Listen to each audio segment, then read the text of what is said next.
हाय दोस्तों, मैं हूं प्रशांत चक्रवर्ती और आप देख रहे हैं आपका अपना यूट्यूब चैनल पीसी क्लासेस। और मैं आज से एक नया चीज़ और आप लोग के लिए सोचा हूं और उसी को मैं कर रहा हूं।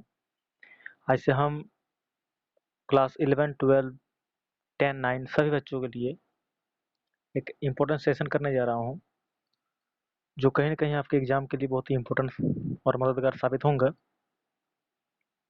और ये हम कोशिश करेंगे, ये वीडियो रोज़ डालेंगे और ये एक्स्ट्रा क्लासेस का वीडियो है। ये किसी का पर्टिकुलर कोई सब्जेक्ट है नहीं, ये बस एक्स्ट्रा है। इसके माध्यम से हम लोग बहुत सारी चीज़ों को जान सकते हैं और आज से हम कोशिश करेंगे कि हर एक सब्जेक्ट का जो है ना, एक्स्ट्रा क्लास का नाम से एक-एक वीडियो रोज़ बनाऊँ मैं और उसको मैं अपना चैनल पे अपलोड करूँ। आप लोगों से बस इतना ही निवेदन है कि आप कृपया वीडियो को देखते हुए, अंत तक देखते हुए लाइक और आपको इसमें क्या इम्प्लीमेंट चाहिए और कौन-कौन सा सब्जेक्ट आपको चाहिए, लिख डालिए ताकि मैं आपके लिए उस सब्जेक्ट का वीडियो मैं बना सकूँ और आप तक पहुँचा सकूँ। चलिए हम आज स्टार्ट करते हैं। सिंधु घाटी सभ्यता जो क्लास इसमें क्लास का कोई बात ही नहीं है, ये सबों के लिए रिलेवेंट है, सबके लिए इम्पोर्टेंट है। सिंधु घाटी सभ्यता, ये सिंधु घाटी देखिए इसमें लिखा हुआ है कि सिंधु घाटी सभ्यता को सिंधु नदी के आसपास बसे होने के कारण ही से सिंधु घाटी सभ्यता या सिंधु सभ्यता कहा जाता है। पॉइंट आप लोग इसको नोट डाउन करते जाइएगा कि सिंधु घाटी सभ्यता को सिंधु नदी के आसपास बसे होने के कारण इसे कहा जाता है सिंधु घाटी सभ्यता। सिंधु घाटी सभ्यता कहा जाता है, साथ ही इसे और नाम से जाना जाता है हड़प्पा सभ्यता। कहीं-कहीं इसे हड़प्पियन सभ्यता के नाम से भी जाना जाता है, तो आपको कन्फ्यूज़ नहीं होना है, सारा नाम एक ही है। क्योंकि इसका नाम सिंधु सभ्यता या हड़प्पा सभ्यता इसीलिए पड़ा क्योंकि सबसे मेन इम्पोर्टेंट बात है कि ये सिंधु नदी के आसपास इसकी खोज हुई थी, इसलिए इसका नाम सिंधु घाटी सभ्यता पड़ गया है।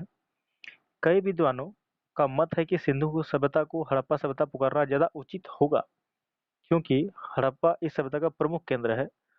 तो कुछ का मत था कि हड़प्पा की खोज सर्वप्रथम की गई थी, इसलिए इसे हड़प्पा सभ्यता कहा जाए। तो विभिन्न विद्वानों को विभिन्न-विभिन्न मत था। आप देखिए किसका मत ज़्यादा सटीक बैठता है और फिर उसके हिसाब से आप आंसर दीजिएगा। इसे इस सिंधु घाटी सभ्यता का एक और नाम है जिसे अंग्रेजी में हम लोग कहते हैं Indus Valley civilisation. Indus Valley civilisation इसी का नाम है, तो आपको कन्फ्यूज़ नहीं होना है, बस सारा नाम को याद रखिए और पढ़ते चलिए। नेक्स्ट में क्या आता है कि सिंधु घाटी सभ्यता या सिंधु सभ्यता अपने समय की सबसे आधुनिक और सुविकसित सभ्यता थी। अपने समय पर बहुत ज़्यादा सुविकसित और आधुनिक थी, क्योंकि हड़प्पा सभ्यता के लोग बहुत ही सुनियोजित और सुविकसित कस्बों एवं नगरों में रहा करते थे, जहाँ बड़े-बड़े भवन, सभागार, स्नानागार, कारागार, कच्ची और पक्की ईंटों से बने घर, सड़कें, चौड़े आदि स्थित थे। इसी कारण से ये ज़्यादा आधुनिक और सुविकसित था, क्योंकि यहाँ पर जो थे ना, यहाँ पर बड़े-बड़े भवन बने हुए थे, सभागार था, स्नानागार भी थे, कारागार था, कच्ची ईंटें, सारा चीज़ यहाँ पर सुविधाएँ थी। साथ ही सभ्यता के लोग हथियारों, आभूषणों, मूर्तियों, बर्तनों, ये सब का भी निर्माण करना जान गए थे। और 3 पॉइंट याद रखिएगा, इसमें तांबा, चांदी और कांसा, ये 3 धातु जो है, इसका यूज़ करना हड़प्पा सभ्यता के लोग जान गए थे। आपसे क्वेश्चन एग्ज़ाम में ये नहीं करेगा, क्वेश्चन आपसे ये करेगा कि हड़प्पा सभ्यता में किस धातु का प्रयोग अभी तक नहीं हुआ था? तो लोहा का प्रयोग अभी तक कहीं भी नहीं देख पा रहे हम लोग, इट मीन्स यहाँ अभी तक लोहा का खोज नहीं हुई है। तांबा, चांदी और कांसा याद रखिएगा, ये तीनों का खोज हो चुका है। सिंधु सभ्यता, हड़प्पा सभ्यता काल का निर्धारण देखिए यहाँ दिया गया है। बहुत सारे विद्वान यहाँ पर भी आपको देखने को मिलेंगे और सबका अलग-अलग अपना-अपना मत है। एच. एरास का अलग है, माधव स्वरूप वत्स का अलग है, जॉन मार्शल का अलग है, मार्टिन व्हीलर का अलग है। तो सबका नाम को देखिए और एक बार इसको पढ़ने की कोशिश कीजिएगा और इस डेट को आप ज़रूर से ज़रूर याद रखिए, बड़ा इंपॉर्टेंट डेट्स हैं। आगे देखिए, अगर मैं आगे बात करूँ, तो यहाँ लिखा हुआ है कि सिंधु घाटी सभ्यता के प्रमुख स्थल, हम लोग थोड़ा प्रमुख स्थल की खोज देख लेते हैं। सबसे पहला है मोहनजोदड़ो। हालाँकि इसमें बहुत सारे स्थल की खोज है और नाम भी दिया गया है, सबको याद रखना ज़रूरत नहीं है, कुछ-कुछ जो बताएँगे उसको याद रखिएगा। जैसे हो गया मोहनजोदड़ो, इसको आप याद रखिएगा। इसकी खुदाई हुई थी वर्ष 1922 में, 1922 को, और खोजने वाले व्यक्ति थे राखाल दास बनर्जी। इसका शॉर्ट नाम कभी-कभी पूछा जाता है, तो आर.डी. बनर्जी, आपको कन्फ्यूज़ नहीं होना है। R D. Banerjee, R means Rakhal, D for Das Banerjee, और इसका अर्थ होता है मृतकों का टीला। मृतकों का टीला मोहनजोदड़ो का शाब्दिक अर्थ है, क्योंकि ये भी देखिए कहा गया कि सिंधु नदी किनारे ही इसका बसा हुआ है। यह सिंध जो अभी पाकिस्तान में है के लरकाना जिले में मौजूद है। अगर कभी आपको जाना हो तो ये इसका एड्रेस है, पाकिस्तान जाना पड़ेगा और लरकाना जिले में ही आपका मोहनजोदड़ो पड़ेगा। यहाँ से क्या क्या चीजें मिली हैं, यहाँ से सूती कपड़े के अंश मिले हैं, महास्नानागार मिले हैं, पुरोहितों के आवास मिले हैं, सभागार मिले हैं और कांसे से बनी नर्तकी की नग्न मूर्ति मिली है, तांबे का ढेर मिला है, पशुपति शिव का साक्ष्य भी मिले हैं, घोड़े के दांत, सिलखड़ी, बनाचाट, चिमटी, साधु की मूर्ति, तमाम चीजें जो है ना यही मोहनजोदड़ो से मिली है। तो ये वेरी वेरी इंपॉर्टेंट है, इसको आप जरूर याद कीजिएगा। मोहनजोदड़ो कालीबंगन भी उतना ही इंपॉर्टेंट जितना मोहनजोदड़ो है। कालीबंगन की खोज 1953 में हुई है। इसको खोजने वाले व्यक्ति का नाम था अमलानंद घोष। साथ ही इसके साथ और एक व्यक्ति थे बी.के. थापर। 1960 में करवाई गई थी। कालीबंगन का शाब्दिक अर्थ होता है काले रंग की चूड़िया। जिस प्रकार मोहनजोदड़ो का अर्थ होता था मृतकों का टीला, उस पर कालीबंगन का अर्थ होता है काले रंग की चूड़िया। यह स्थल राजस्थान के गंगानगर जिले में घग्गर नदी के तट पर स्थित है। मेन इंपॉर्टेंट बात है किस नदी के तट पर है, तो घग्गर नदी के तट पर है और इसका क्या अर्थ होता है काले रंग की चूड़िया। That's all. किस राज्य में है, तो राजस्थान, बस सिंपल सा। यहाँ से क्या क्या प्राप्त हुआ है देखिए, कच्ची ईंट मिली है, अलंकृत ईंट मिली है। कच्ची ईंट जो कच्चा हम जानते हैं, अलंकृत मतलब सजावट, डेकोरेटेड ईंट जिसको बोलते हैं। बेलनाकार मोहरे मिली हैं, खेती के साक्ष्य मिले हैं। तो खेती के साक्ष्य में दो फसल का इसमें जानकारी मिली है, एक सरसों वाला, सरसों फसल की खेती, और एक चने वाला मिला है। ये दो चीज आप लोग याद रखिएगा कि सरसों और चना वाला खेत का प्रमाण जो मिला है वो कालीबंगन से मिला है। कालीबंगन कहाँ, राजस्थान में है, किस नदी तट पर, घग्गर नदी तट पर। बस इतना ही आपको याद रखना है। आगे देखते हैं नेक्स्ट स्लाइड में क्या है पेज में। अगर नेक्स्ट पेज की बात करूं, अब एक और इम्पोर्टेंट है हड़प्पा। इसकी खुदाई हुई थी 1921 में, 1921 को, और खोज करने वाले थे दयाराम साहनी। इसका पूरा नाम है राय बहादुर दयाराम साहनी, और इनके एक हेल्पर थे सहायक रूप में माधव स्वरूप वत्स। तो आपको दयाराम साहनी याद रखना है। यह कहाँ पर है, यह पंजाब के माउंट गोमरी जिले में रावी नदी के तट पर स्थित है। जिस प्रकार हम लोग के यहाँ पर एक पंजाब है, उस तरह पाकिस्तान में एक पंजाब है। वहीं पर जो है एक माउंट गोमरी नाम का जिला है, जिसे मोहनजोदड़ो लरकाना जिला था, यहाँ पर माउंट गोमरी जिला है, और दोनों पाकिस्तान में है। और ये रावी नदी के तट पर है। ये क्वेश्चन बार बार आया है कि हड़प्पा किस नदी किनारे है, रावी नदी किनारे। मोहनजोदड़ो किस नदी किनारे है, हड़प्पा मतलब सिंधु नदी किनारे। ये चीज याद रखिएगा।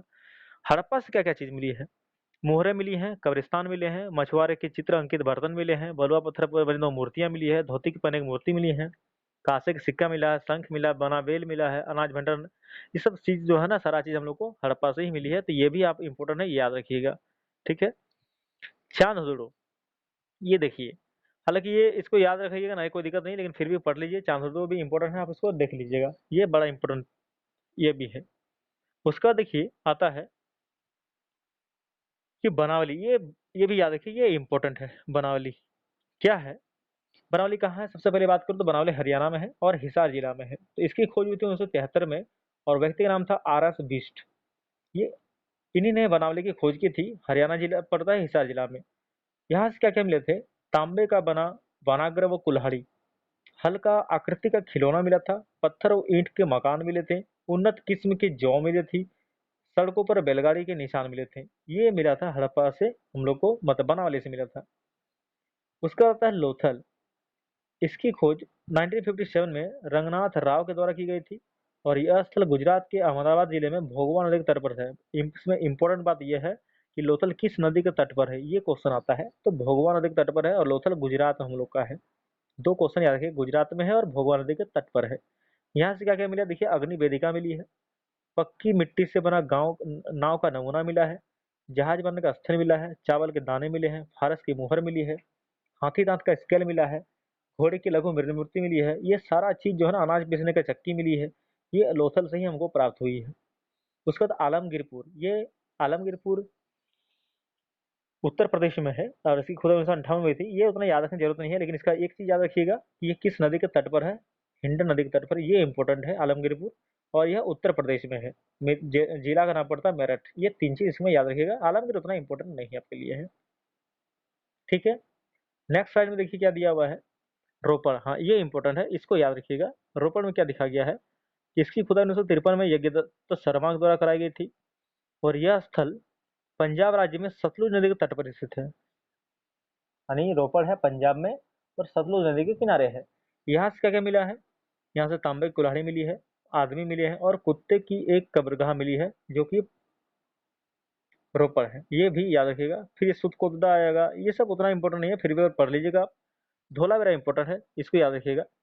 धोलावीरा इसकी खोज 1967 में जगपति जोशी द्वारा की गई थी और इसकी व्यापक खुदाई जो हुई थी रविंद्र सिंह बिष्ट के द्वारा की गई थी।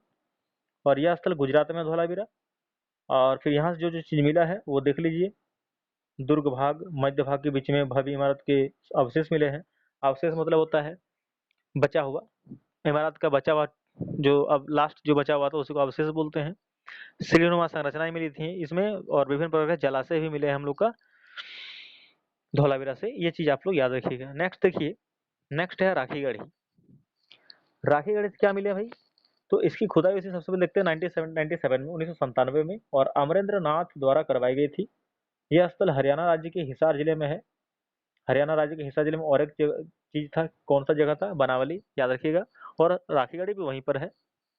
और धौलावीरा के बाद राखीगढ़ी भारत में सिंधु सभ्यता का दूसरा सबसे बड़ा नगर है। समझे? सॉरी, दूसरा नहीं, सिंधु सभ्यता का सबसे बड़ा नगर है, यानी पहला है बनावली, सेकंड ही है हम लोग का। फिर एक कोटजी आएगा, अलियाना आएगा, तो ये सब जो है आप कृपया इसको याद रखिएगा। आगे देखिए, आगे में आता है क्या? तो ये रंगपुर, आलमगीर सब याद रखिएगा। नेक्स्ट स्लाइड में हम लोग देखते हैं क्या दिया हुआ है कि सिंधु सभ्यता में भक्ति पूजा कैसे होती है। ये वेरी वेरी इंपॉर्टेंट है कि इस सभ्यता के लोग शिव की पूजा नर्तक, धनुर्धर, नागधारी के स्वरूप करते थे, यानी करते थे शिव की पूजा, लेकिन शिव को भी बहुत सारे रूप में मानते थे। जैसे किरात हो गया, नर्तक हो गया, धनुर्धर हो गया, नागधारी के रूप में उसको मानकर पूजा करते थे। और किस शिव की पूजा करते थे? मातृ देवी की, पृथ्वी की, प्रजनन शक्ति की, वृक्ष की, पशु की, नाग की और अग्नि की। ये इतने सारे चीजों की पूजा जो है सिंधु सभ्यता में भक्ति और पूजा अर्चना की जाती थी। ये सब चीजों को क्या क्या था? शिव था, शिव को भी अनेक रूप में मानकर नाम रूप दे दिया, देख लीजिएगा। मातृ देवी, पृथ्वी, प्रजनन शक्ति, वृक्ष, पशु, नाग, अग्नि, ये सारा चीज का पूजा जो सिंधु सभ्यता में की जाती थी। सिंधु सभ्यता में प्रयोग होने वाले मापतोल के क्या साधन थे? उस समय मापतोल, वजन जो होते थे किस चीज से होती, कैसे होती थी? तो लोथल, मैंने अभी जस्ट आपको बताया कि लोथल में, यानी लोथल कहाँ है? गुजरात में है। किस नदी किनारे? भगवा नदी किनारे। तो लोथल हाथी दांत से बना एक पैमाना प्राप्त हुआ लोथल से। और मोहनजोदड़ो से सेलखड़ी तथा शिप का बना बाट मिला है। इससे अंदाजा लगाया जाता है कि वहां पर नापतोल तब तक विकसित हो गई थी और उसमें लोग नापतोल से भली भांति परिचित भी थे। तो इससे यही अंदाजा लगता है कि वो लोग, सिंधु सभ्यता के लोग, मापतोल भी जान गए थे। आगे देखिए स्लाइड में क्या दिया हुआ है कि सिंधु सभ्यता के लोग धातु, किस किस धातु का प्रयोग करते थे? तो इस सभ्यता के लोग तांबा, सोना, चांदी, सीसा, टीन, लोहा नहीं है, याद रखिएगा। लोहा सिंधु सभ्यता में नहीं खोजी गई थी। ये सब धातु से परिचित थे, प्रयोग भी करते थे। पहली बार चांदी का प्रयोग और सिंधु सभ्यता में ही किया गया था, और सबसे अधिक बार तांबे का। अगर पहली बार प्रयोग किया था चांदी का और सबसे अधिक बार किया था तांबे का। उसके बाद सिंधु सभ्यता में परिवहन की व्यवस्था क्या थी? तो प्राप्त साक्ष्यों के आधार पर जितने भी आज अभी तक जानकारियां मिली, जितने भी एविडेंस मिले, साक्ष्य मिले, सबूत मिले, उनके माध्यम से हम कहा जा सकता है, उनके आधार पर, बेसिस पर, कि सिंधु सभ्यता के लोग परिवहन के लिए बैलगाड़ी और नाव का प्रयोग किया जाता था। मतलब दो ही चीज वहां पर था, एक बैलगाड़ी और एक नाव। इसके अलावे और कोई भी साधन वहां पर, संसाधन नहीं थे। अगर कहीं भी जाना हो, या तो बैलगाड़ी या तो नाव। अगर पानी का रास्ता हुआ तो नाव, और जमीन का रास्ता हुआ तो बैलगाड़ी का प्रयोग करते थे। तो हड़प्पा और चांदुर से कांसे की बैलगाड़ी प्राप्त हुई है। और बनावे जो हरियाणा में है, सड़कों पर बने बैलगाड़ी के माप के निशान प्राप्त हुए हैं।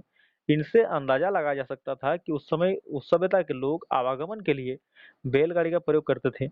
और लोथल से, यानी गुजरात से, पक्की मिट्टी की नाव मिली है और मोहनजोदड़ो से प्राप्त मोहरों का नाव प्रयोग भी लिया गया है। इससे समझ में आ रहा है कि सिंधु सभ्यता में परिवहन व्यवस्था डेवलप हो चुकी थी। उस समय तक लोग दो ही चीज का उपयोग करते थे, एक बैलगाड़ी और एक नाव। ठीक है। और अंतिम है हम लोग का कि सिंधु सभ्यता का पतन। आखिर जिसका उद्भव हुआ, उदय हुआ, उसका पतन भी तो होना है। तो सिंधु सभ्यता का पतन, यहाँ तो लिखा हुआ बहुत सारी बातें, लेकिन बहुत सारे बातों में से बहुत सारे लोगों का बहुत सारे मत भी हैं सिंधु सभ्यता के पतन के बारे में। पतन मतलब होता है विनाश होना, नष्ट हो जाना, समाप्त हो जाना।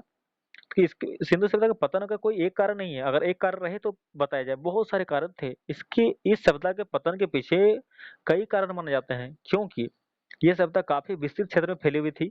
इसलिए किसी एक कारण या आपदा से इसका ह्रास होना संभव नहीं है। अतः अलग-अलग नगरों के विनाश के पीछे संभवतः अलग-अलग कारक ही हो सकते हैं।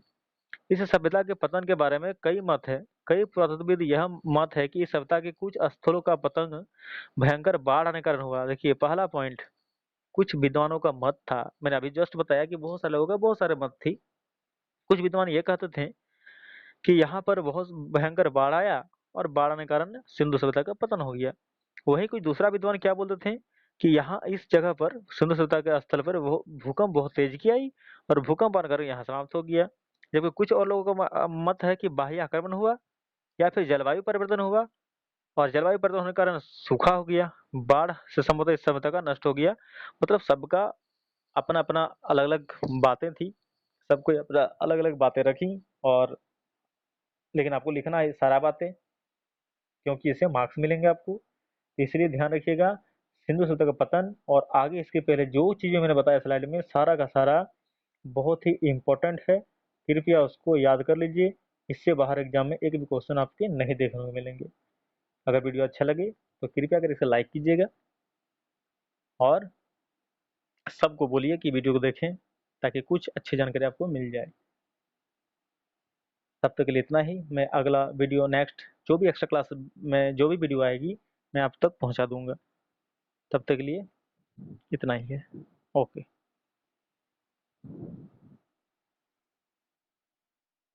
धन्यवाद।